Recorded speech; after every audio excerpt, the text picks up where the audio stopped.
пацанов жалко. Ты сейчас охуели. Ты ж, шо за... Конечно, жалко. Представь, Вот сейчас увидишь, как открытые глаза. А вот в Урале, вот это, полная будка.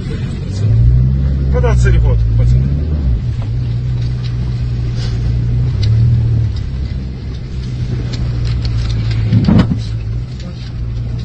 Что это было? Ну, вон, видишь? Лежит. А он второй. Чтоб ты понимала.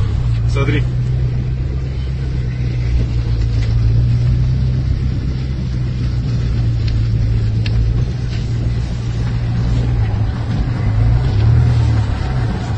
Машины до сих пор работают, да? Да люди, блядь, ну прикинь, ну кто-то съебался, кто нет. Видишь, где все едет? Там снарядом куча лежит, ну там пизда, короче. Це ж який зараз. Це люди, наверное, їхали.